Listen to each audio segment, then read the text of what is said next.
Whew, okay, good morning everyone. It's been a long time. Today I'm answering your most asked questions. I originally had planned to film this video at the very beginning of the year, but things happened that were out of my control. I actually had bulk filmed 5 YouTube videos, 5, over 8 hours of footage of video, and I lost it all. I don't know how. I think I just short-circuited my phone because I film everything on my iPhone and my storage had filled up, and I was getting a lot of notifications of like your cloud drive is full or your phone storage is full. So one day I woke up and I tried filming something and everything was just gone. 8 hours of footage, and they were vlog footage, so it's not like I can just go back and refilm it, you know? So anyways, I was extremely frustrated with YouTube at that point because I had filmed 5 videos to post throughout the beginning of the semester because I knew I'd be very busy, and they were gone. But I'm here today with a very highly requested video, and I'm over my frustration with YouTube, so I'm just gonna commit and make those videos again. However, that will happen. I don't know how I'm gonna do that. But first, let me take this jacket off. So I just actually got out of our final court hearing for the case my co-counsel and I took on. What is going on here?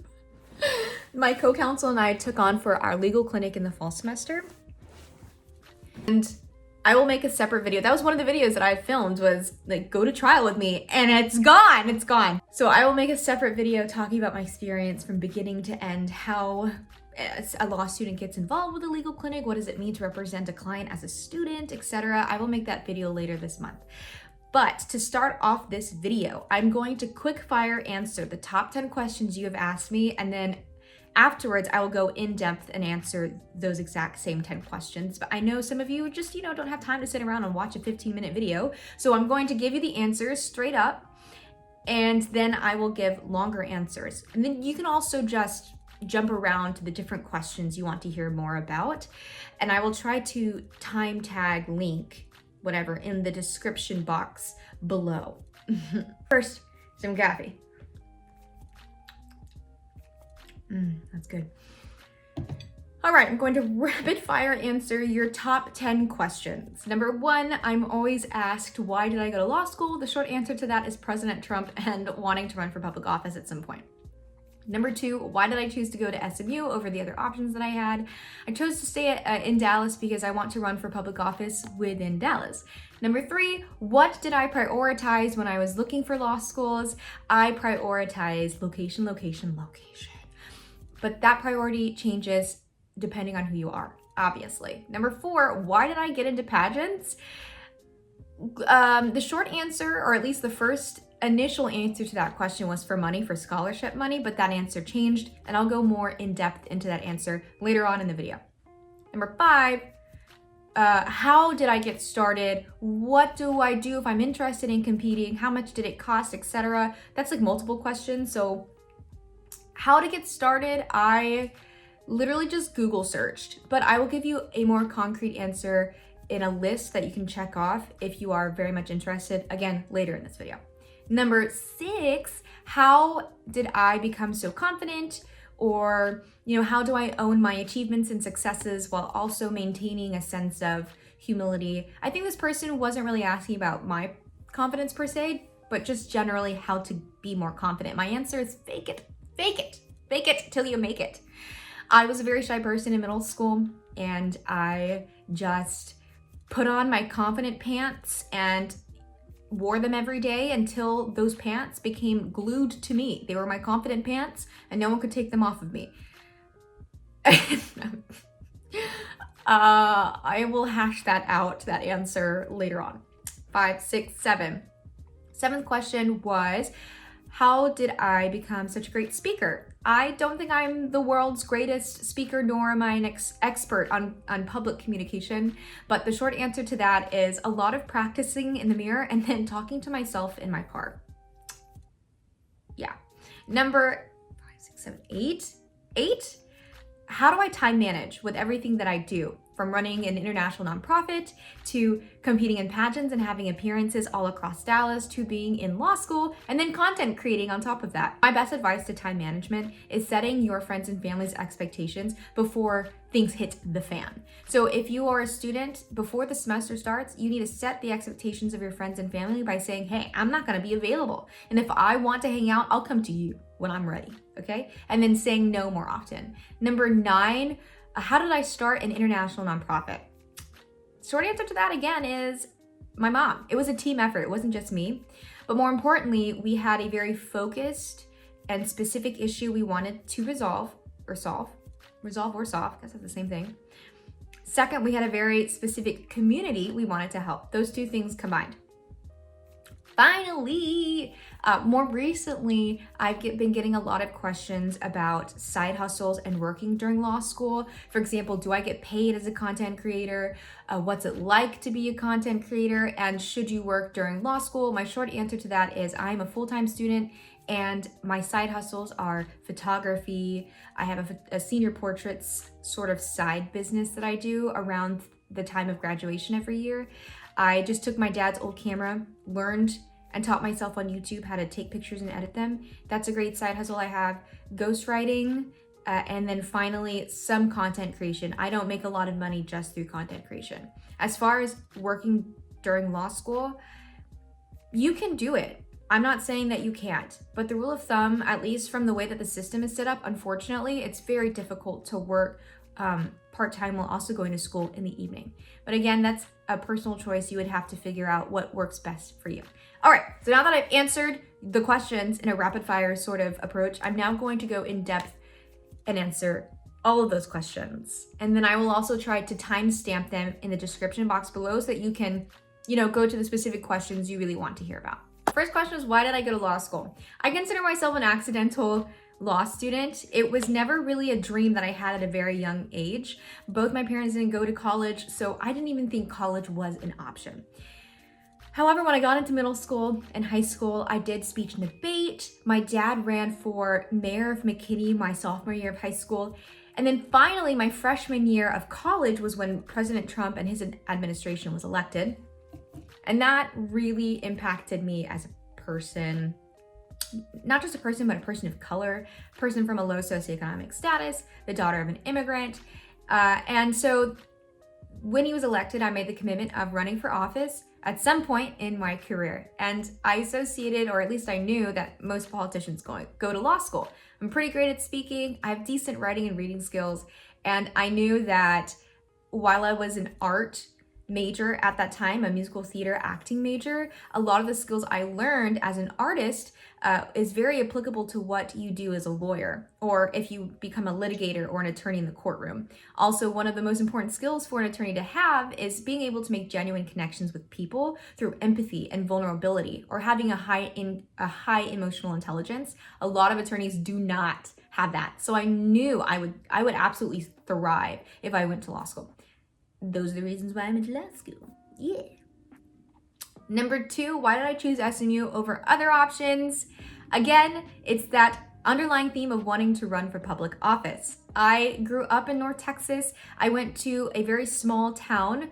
I didn't live in a small town. So I lived in McKinney, and it's right next to a very small town known as Prosper. It was very small when I was going to school, and I went there for 12 to 13 years of my life. Pretty much the entire primary, secondary education that I had. It was predominantly white. I was one of only 2 Asians in that school district, but I made a lot of good connections. I learned a lot.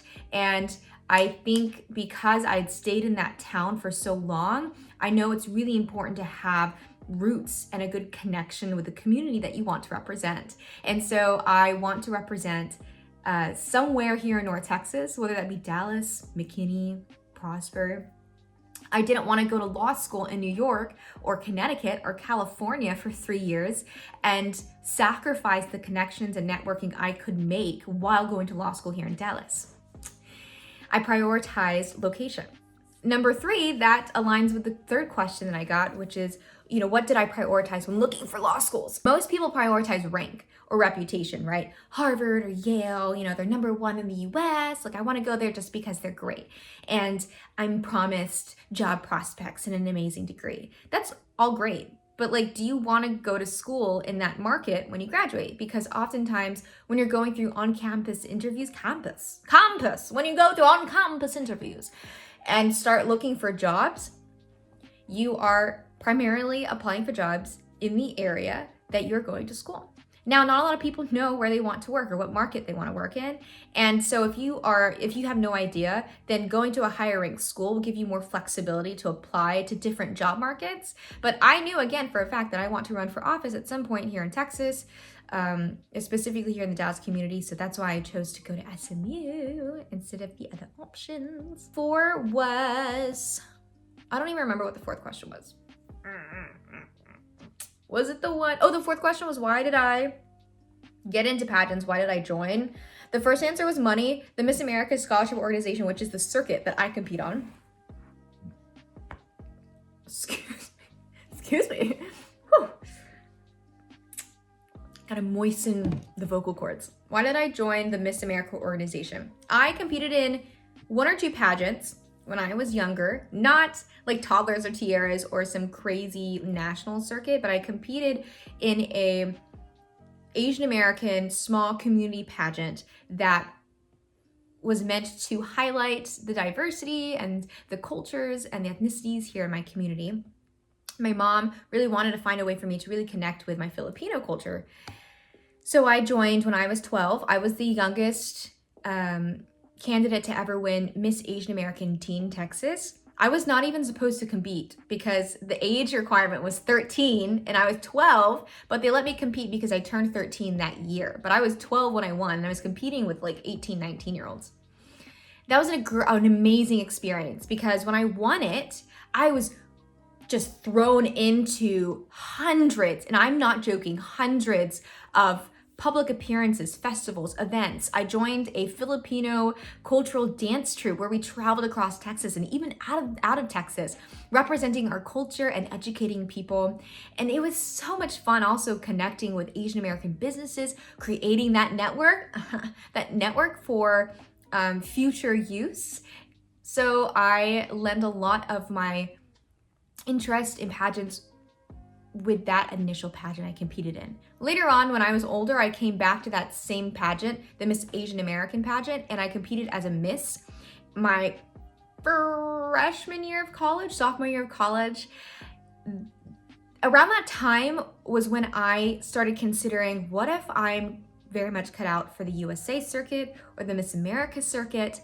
I was still very insecure and didn't really know where I stood with the swimsuit competition that Miss USA had. So after I competed for Miss Asian American and won, and after the end of my reign, I chose to do Miss America first because they offered scholarship money and because they didn't have a swimsuit competition. Now, looking back, I don't have an issue with the way that I don't really have an issue with the pageant systems having some sort of fitness wellness component. I will do a whole video on my opinion on the swimsuit category, but I've never competed in it, so I can't really give an honest opinion on the matter. But right now, I wouldn't mind competing in swimsuits, so long as everyone in the competition had an opportunity to decide if they wanted to wear a 1-piece, 2-piece, or if they wanted to be fully covered.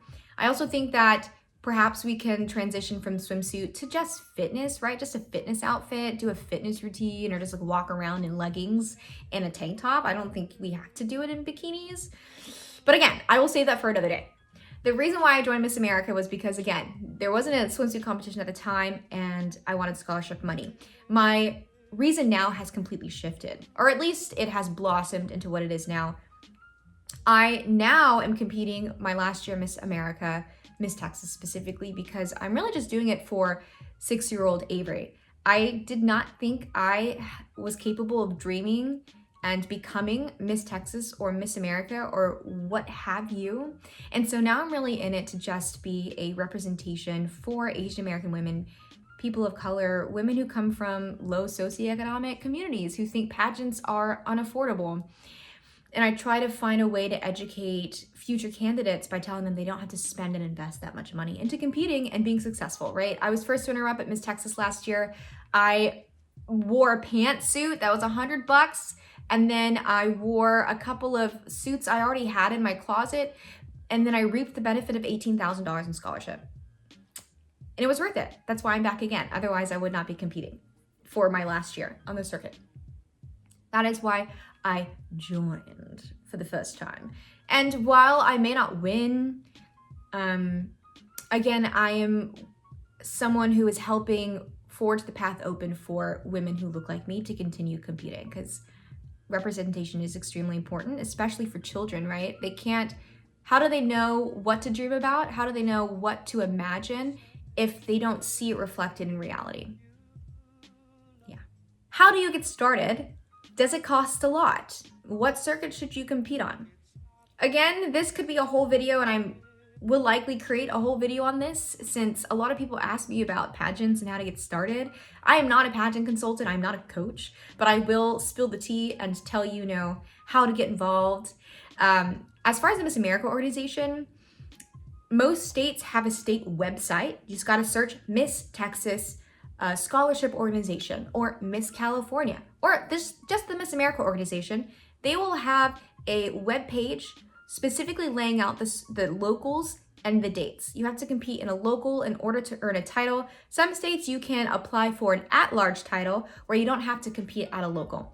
Most locals, in Texas at least, do not require you to live in the area.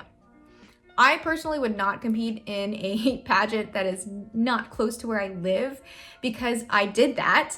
I competed for one of the last qualifying pageants for Miss Texas last year, or a year and a half ago, and it was in Lufkin, a town I had never ever visited before, and it was 2.5 hours or maybe 3 hours away, maybe 4. It was far away from Dallas. But again, I wanted to compete at Miss Texas, and most girls do compete in locals where they don't live. Now that I'm Miss Dallas and it is local and I live here, I breathe here, I go to school here, it is just so much more convenient and I can do so much more with my platform. So I recommend competing in a local where you live. Finally, another way to be eligible for a state pageant is sometimes states host what is called a sweeper, and that is when they give out a lot of titles at the end of the season, because sometimes there's more girls than there are locals to compete at. Texas usually does a sweeper. Finally, what is the cost? How much does it cost? It's as much as you want to invest into it. Some girls do spend $8,000, $9,000 on a gown. And that's okay. If that's what they want to do, if that is what makes them confident, then more power to you. There are ways to go around that. If you don't want to spend that much money, you don't have to. No one's making you. Shoot, if you need a dress, literally text me and I will let you borrow whatever gown I have in my closet. The first pageant I ever competed in, the Miss Asian American Teen Texas pageant, whatever, my mom bought a dress from Goodwill. She bought it from Goodwill. Okay? And then she literally took a safety pin because it was 4 sizes too large for me. It was one of those corset tie things. She took a safety pin and tightened it and then just pinned it in the back and told me don't turn around on stage. And I won. So, don't let the cost or finding the perfect wardrobe or spending money be the thing that deters you from competing. Because again, it's just compete for the network, compete for the relationships that you make. Literally, the title holders that I become friends with will be the bridesmaids at my wedding. What's another question about pageantry? I think that's it. I will reserve a whole video on answering your pageant questions for a later day, because I could go on and on again. 5th question was, how am I so confident? How do I own being successful and own my achievements? Again, fake it till you make it. I was not a very confident person in middle school. I was bullied. I wore a lot of the same thing to school every day because I could only afford one pair of pants. My parents had bought me a pair of black skinny jeans in 7th grade, and I wore them maybe 3 or 4 days a week, and I was extremely bullied for it. I was just it was so difficult. I mean, going through puberty and that time in your life is just so awkward, and having to navigate and figure out what your having to navigate and figure out what your identity is. That's so difficult. But what really helped me grow into who I was and being more confident was the arts. I got involved in vocal lessons, dance lessons, theater, speech and debate very early on. My mom put me in those lessons when I was like in 5th or 6th grade. And it took a while, right? Confidence isn't built overnight. It takes years. And art just helped me express myself in ways I didn't know was possible. And a lot of my success, I always, what is the word I'm looking for? I always lend a lot of my success to the arts, and having a family and support system who weren't really my family, but were connected through performing on stage together was something that I needed, especially going through what I was going through as a kid. Another way that I became more confident was not, a lot of people associate confidence with, I don't know what I'm trying to say. I guess that's my answer. I don't know what else to say about it. Yeah, that's how you can become more confident. You just gotta,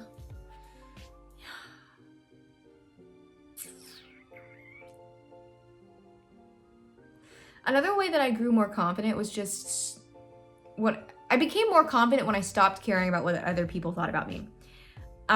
Through high school and through college, I was so concerned about what people thought of me, how they perceived me, and one day I woke up and I said, I really don't care anymore. I don't have the time, I don't have the patience to transform myself into what other people want me to be. I could care less. And when I finally broke free of people's expectations of me, of their expectations of me on social media, when I finally got to do things that I enjoyed for myself, and I stopped letting people identify me and ascribing me into characteristics and personalities they thought would fit me best, that is when I truly became more confident and comfortable in who I am. Okay, number 6, how did I become a great speaker? Through extracurricular activities, obviously, I did theater, speech, and debate all through middle school and high school, and a lot of practice, right? It didn't come overnight. I spoke in front of a mirror for several hours, practicing lines, watching YouTube videos, and doing enunciation activities and videos. There is a very famous voice warm-up that theater kids do, and it's really great. You should look up What a To Do to Die Today. And it is, I think it's a poem or a story that you recite and you over-enunciate the consonants. Another way I also practice speaking and public communication is talking to myself in my car by myself. I come up with random monologues, I come up with questions in interviews to answer, and I'm just talking to myself at a stoplight. And I do get weird looks, but that's okay. Those are ways that I've grown to be a great speaker. You can also film yourself on your camera and video yourself to listen back and hear how you sound. And that's it. That's really the only things that I did to become a confident speaker, I guess. Yeah, it was just years and years of speech and debate, competing at tournaments, and listening to speeches or listening to great speakers. I love the cadence of President Obama, not because I like him as a president, but the way that he speaks. He's a phenomenal speaker. Malcolm X and Martin Luther King are phenomenal speakers, and their speeches are available on YouTube as well. Listening to other people speak is a great way to reflect similar tones and cadences within your own speech. Number 7, time management. How do I time manage being a nonprofit director, being in law school, being a content creator? You gotta set the expectations of your friends and family before the semester starts. You need to have a conversation with them, sit them down, tell them, I'm not gonna be available. And if I want to hang out, if I wanna spend time with you, you gotta do it on my own schedule, or I'm just not gonna see you. And it is not your burden to convince them that that's the right thing to do, for them to respect your decision. They need to figure that out for themselves. You should take on the responsibility of setting that expectation before the semester starts, and you will feel less guilty throughout law school, throughout whatever it is that you're studying, because you set those expectations early on. When you do have to say no, and I say no very often, I literally tell my boyfriend, do not talk to me Monday through Thursday. Like, do not text me, don't call me. If I want to see you, I'm gonna come to you, and he respects that, as he should, as he should. And some parents, some family members, some friends are not gonna be okay with that. In that moment, you either cut them out, or they need to sit with themselves and really figure out their own priorities. And that is not your mess to deal with. You just set the expectations, you prioritize yourself, and you're good to go with time management. Some apps that I like to use are Notion. I'm not a partner, I'm not getting paid for this. It's an all-in-one scheduling, workplace, task management, and it's free for students as well if you want a professional account. I stay organized that way. Another tip that I have as a content creator, for those of you who are creators, I sometimes bulk content. So I'll make a lot of TikToks, or I'll make a couple YouTube videos in one day, so that I have something to post over the course of 3 weeks, and that opens up my schedule a lot more. Time management. How did I start my nonprofit? My mom and I held some crowdsourcing fundraisers. We spoke with a Filipino restaurant here in North Texas, and we said, hey, we would like to fundraise some money. Would you be interested? And we were rejected by several other restaurants. So it wasn't like we had we lucked out with the first person we asked. No, we had to ask several restaurants before someone finally said yes, they would let us fundraise. So we first crowdsourced and fundraised by inviting most of our friends and family. That is how we initially started. About a year later, we formally incorporated in the state of Texas. And after we incorporated, I applied for grants and fellowships through SMU, where we got a lot of funding to conduct projects in Southeast Asia. That's how we expanded and provided more than just scholarships, which is what we initially did. Now we build water wells, and we provide entrepreneurial loans so that villagers can start small businesses for themselves. The first step, in my opinion, when creating a nonprofit, money aside, right, fundraising aside, crowdsourcing aside, is you have to have a very specific and focused issue you want to solve. For example, it's really difficult for someone to start a nonprofit if their issue is, I want to solve world hunger, right? That's great. And I'm sure that everyone wants to solve that, but it's too broad and too large of an issue for you to tackle for one person. International organizations will be able to tackle that, but as one person just starting out, it's best to have a very narrowed and specific issue. So if, for example, you want to solve world hunger, maybe make it more local and say, I want to solve hunger in the local schools in the city that I live in. That becomes more focused while still addressing the large, broader issue. Second, you need to have a focused community or people you want to impact. For us, my mom and I, we already knew that the very specific population we want to help were the people and the villagers who lived in her village on the island of Mindanao. We are connected there, we have ties there, we have a home there, so we have easy access to that population that not a lot of people or organizations have access to. Sit down and ask yourself, is there a specific community that I have a very specific relationship with, that I only have access to, and the people that you personally want to help? Again, back to that example of wanting to solve world hunger, but then making it smaller to, I want to solve hunger in school districts. Is there a specific child that you want to help? Like, is there, you want to help students who come from like Title I schools? That would be a very specific community you would be helping or addressing. Those are the two tasks you need to complete, or the two questions you need to answer before you even get into the weeds of creating a nonprofit. And one of the biggest challenges is simply starting when it comes to a nonprofit. A lot of people think they need to have a brand and a website and money already in place before they can even start marketing and advertising and raising funds. That's not the case. Come up with a name for your nonprofit, know what you want to solve, who you want to help, and then hit the ground running. Start a Facebook fundraiser, start a social media page, get the word out there. You don't have to wait around to be formally incorporated. Okay, I think this is the last question. I might have forgotten one, I'm not sure. But the last question was side hustles. I guess that kind of ties in with the very last question. Side hustles in law school. What's it like being a content creator as a law student? I don't make a lot of money making TikToks or YouTube videos. My YouTube channel's not even monetized yet. I have to have 4,000 public watch hours before I'm eligible to even monetize and have ads on my videos, which totally stinks because I'm only halfway there. And even TikTok, it's a good amount to have as pocket money, but it's not enough money to finance my rent. I have a side hustle. Sometimes I do senior portraits at the end of the school year around graduation time. That's a really great market to get involved with. I found my dad's old camera, taught myself things on YouTube, and that's that. Another side hustle I have is ghostwriting, which you can get involved in if you sign up for places like Fiverr or Fiverr. It's a platform for creators on the internet to provide services and get money in exchange. Obviously, you can be a ghostwriter, you can be someone who edits papers, you can be a tutor. Now, should you work part-time during law school? That's the more important question, right? Should you even try to do that? In my opinion, if I did not have my side hustles, if I was not content creating, I would go crazy if all I did was studying. Now, granted, that comes at a sacrifice, right? If I invested all my time in studying and didn't have these side hustles or part-time, I might have a higher rank in my class. I might have a higher GPA.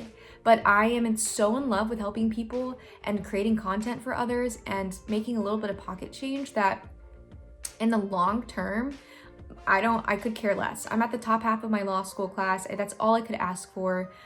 And I don't really think about or try to stress about what would happen if I didn't have a part-time job. Now, for others, some people are more privileged, right? They don't have to think about money as much, and they can invest all of their time and effort into studying for law school. But that's not the case for everyone. Some people come from families who can't give them an allowance, who have to wait tables while in law school, and that's okay. That's totally fine. Just remember that law school is hard because it's meant to be hard. And if you are working a part-time, if you do have a side hustle, like, more power to you. And don't ever feel that what you are doing as a side hustle, if you're waiting tables, if you're working at McDonald's, to put that on your resume and be proud about it, because it's something that you can talk about in your interview. In my opinion, people who just invest all of their time in studying for 3 years are also not learning or growing their emotional intelligence, their EI, which is extremely important as an attorney when you are wanting to create a book of clients, when you want to consult, when you want to work at firms, right? It's so important. And if you're working a side hustle, if you're working part-time consistently at places like a restaurant, or if you're creating content, if you're an influencer reaching out to partners and working with businesses, you are increasing your emotional intelligence and you are paving the way to additional opportunities in your future. And I think those are all the questions. I probably forgot one, but oh well. I will hopefully post more often now. I'm really trying to commit to creating more YouTube videos because, like I mentioned, I'm very close to getting monetized on here, and I'm halfway. I'm at 2,000 hours of watch time. I need to get to 4,000, so I need to crank them out. I don't know what to do for my next video. If you have a special request, comment below. I had, again, bulked 5 YouTube videos and they all vanished. One of them was my morning routine. The other one was a night routine. And the third one was going through what my day at trial was like. Oh, actually, I'll probably do that video next. But anyways, comment below. It was nice talking to you guys. I'm looking forward to making this same video next year, a year later, and see if any of my answers have changed. I hope you have a great spring semester.